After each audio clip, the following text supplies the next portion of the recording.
In school, we are taught that paganism slowly vanished on its own after the Roman Empire converted to Christianity, and that this was a quite quick, harmonious, and most of all, voluntary process. That after Emperor Constantine and his dynasty, and after Emperor Theodosius and his dynasty, the people just realized on their own that the ways of paganism were wrong and converted out of their own free will, and hence that the Roman Empire quickly converted from its ancient traditional religion to the new religion of Christ. But one goal of this channel here is to show that neither was this transition peaceful, nor was it quick, and most importantly, nor was it voluntary.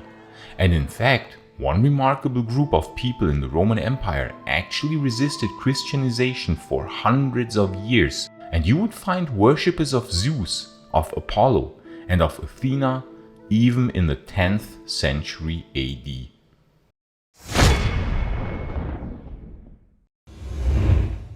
What if I told you that in the year 900 AD, 6 centuries after Constantine and 5 centuries after Theodosius, you would still find old classical pagan worshippers, Hellenes, who worshipped the old gods of the Greek pantheon?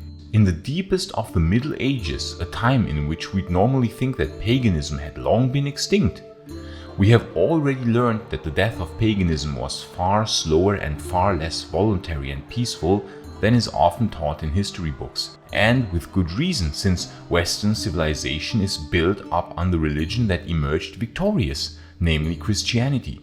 It should therefore not be surprising to anyone that apologeticism was and still is very widespread. Hence, the aggressive reality of the anti-pagan laws of Constantius II, of Theodosius, of Honorius, Arcadius, or of Justinian were and are often whitewashed. The reality of death penalties for pagan worship are very often sweet-talked. It wasn't so bad, it wasn't really enforced, and anyways the pagans became Christians voluntarily by themselves. That is how the fundamental shift of the classical Greco-Roman religion towards Christianity was and still is very often portrayed, in order not to offend anyone. We have very often and very impressively seen the fierce fight and the many restoration attempts of pagans against the oppression of the now mostly Christian Roman emperors after Constantine. How they resisted the anti-pagan laws for centuries. Julian the Apostate is of course the most famous example of this resistance and the wish to re-establish the old Greco-Roman religion as the main religion of the empire. But we learned that there were many more such attempts. The Western Roman usurper Eugenius, for example, revoked the anti-pagan laws of the Eastern Roman emperors. The temples in Rome were opened for one of the last times ever.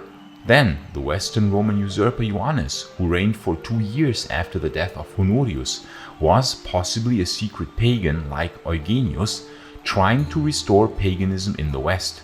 Then Marcellinus of Dalmatia was openly pagan, and Anthemius had likely pagan sympathies. According to Damascius, he even planned to reopen the Temple of Jupiter in Rome in the early 470s AD. Then the Eastern Roman usurper Illus gained the support of many pagans, of whom there were still many as late as 484 AD in the Eastern Roman Empire. Even under Justinian in the mid-500s, there were still anti-pagan persecutions, meaning that even then, there must still have been enough pagans in order for the Roman emperor to enforce aggressive Christianization. But after the 6th century AD, the number of pagans dwindled and dwindled because all pagan revivals had failed, and after 250 years of constant oppression and persecution, even the most die-hard pagans started getting tired at some point. But there was one remarkable group of people who resisted far longer than anybody else, and not only for a few decades longer, but for centuries. They were called the Maniads. They lived on the Mani Peninsula, from which they derived their name. Mani meaning dry or barren. And indeed, the very secluded and peculiar geography of the Mani Peninsula is what allowed the Maniads to escape the grip of the aggressively anti-pagan emperors in Constantinople. And if you are a Rome nerd like me, and chances are pretty high that you are if you are watching this video, then you might be interested in the incredible rings and other Roman accessories which the SPQR Shop is building. They make legionary rings, they make rings with different themes, they even make coin replicas, statues, pendants, attributes and terracottas. And the most incredible thing is that they handcraft every single piece. That's right, this is really high quality handcrafted material. There's really no better present for yourself or someone you know who might be a Rome fan. I put the link to their shop in the video description and into the pinned comment, and with this link you can get a 10% rebate on every purchase if you type in the rebate code Maiorianus. So go and check out their assortment, it's really quite incredible. As the Eastern Roman Empire began to decline after the disasters of the 7th century when it started shrinking massively, so did the grip of the Eastern Roman authorities weaken. And this, in combination with the secludedness of the Mani Peninsula, being surrounded by high mountains and hence mostly only accessible by sea, this allowed the Maniads to live in very hard to reach towns that hence naturally also escaped the grip of the Eastern Roman authorities more easily. They lived in fortified villages and house towers, living close by the sea, but sometimes also surrounded by high mountain ranges and difficult to access. But nevertheless, some churches were built starting already in the mid to late 4th century, and some of the Maniads indeed already converted to Christianity. The famous monastery of Panaia Yatrissa was built in the late 4th century. It was originally a temple dedicated to Athena. In 382 AD, the head priest of the temple was converted to Christianity, and so the former temple of Athena was transformed into a church. What happened to the temple if it was torn down and a church built over, or if it was simply converted into a church, we don't know. Quite often it happened that if pagan temples were still in good shape, they were simply converted into churches. From that now Christian center in the region of Laconia, the Christianization of the southern Greek Peloponnese peninsula began. But the Maniads proved surprisingly resistant to conversion. Since the Maniads were harder to reach, less Christian missionaries came to the area, and therefore Christianization attempts were less. But that could not have been the whole reason for why the Maniads resisted. And indeed, the Maniads claimed heritage from the famous old Spartans, which naturally made them probably even more stubborn and even more traditionalist than other groups of people in the region of Greece in the Eastern Roman Empire. And please consider supporting this channel via Patreon or YouTube membership, because I really need your help in order to be able to continue this work on late Roman history. Without your support, I don't know how much longer I can continue this channel, because as you can imagine, the YouTube algorithm does not exactly push a niche topic such as late Roman history. Alternatively, you can help this channel by buying my merch directly here on YouTube. I have created a merch store with some cool or funny or weird late Roman merch, which you can buy directly here via YouTube in the video description. Thank you very much. Starting in the early 7th century, the Eastern Roman Empire saw itself confronted with gigantic disasters. The Balkans were overrun by the Slavs, and the Middle East and Egypt were lost to the advancing Muslim Caliphate. One particular Slavic tribe, the Melingoi, settled on the slopes of Mount Taygetos, just north of the Mani Peninsula, cutting the Maniads off from the Christian Greeks and hence further isolating them. Even more so, since this Slavic tribe consisted of non-Christians themselves in those days. As the Eastern Roman Empire declined further and entered its dark ages, thus could the Maniads escape the conversion attempts from Constantinople, since Constantinople was often fighting for its very survival and therefore had to take care of more pressing matters. Hence, the Maniads continued to worship Zeus and the old Greek gods in the 7th, 8th and 9th century, deep into the Middle Ages, where we would normally think that all pagans had been converted by then.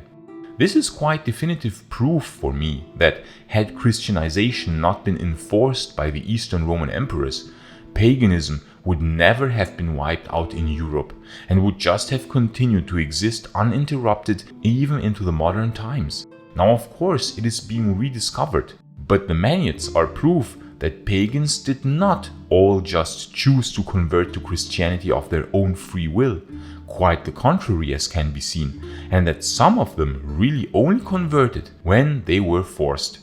In any case, the Maniates were then mentioned by the Emperor Constantine VII, who reigned from 913 to 959 AD.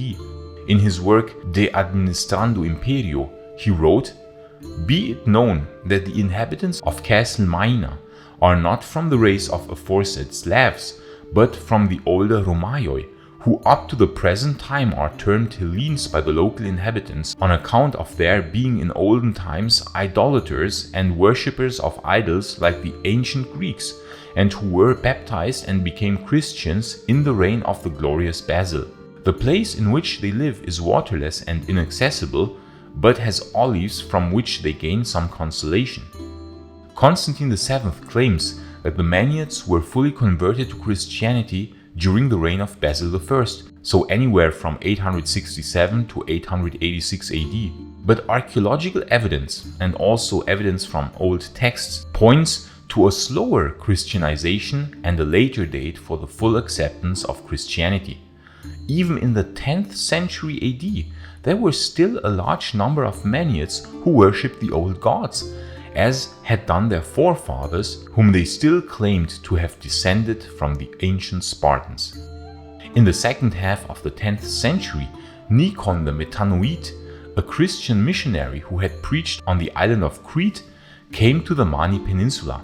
He preached there for almost 30 years and died in the year 998. He managed to convert many Maniates to Christianity, and it is said that the last Maniates converted to Christianity at some point in the 11th century during the reign of Basil II. It is utterly fascinating that the Maniates managed to resist for so long, and it was really only due to a combination of some unlikely circumstances that they managed to remain pagans for 600 years longer than most of their Greek kinsmen. Even after they became fully Christianized, they were still a very independent group of people, often pirating and feuding and resisting to be subdued by the later conquerors, such as the Ottomans. For instance, during the Greek Revolution of the 19th century, the Maniates were the first of the Greeks to declare war on the Ottoman Empire. And even to this day, the inhabitants of the Mani Peninsula hold pride in their loyalty to their traditions and faith. Although they haven't been worshipping Zeus and the old Greek pantheon of gods anymore for about 1,000 years, they still claim to be descended from the Spartans. They are a fascinating example of how paganism survived far longer than many normally think, and they show what could have been had paganism been allowed to continue existing. And please like and subscribe so that you won't miss any future videos on the fascinating era of the late Roman Empire.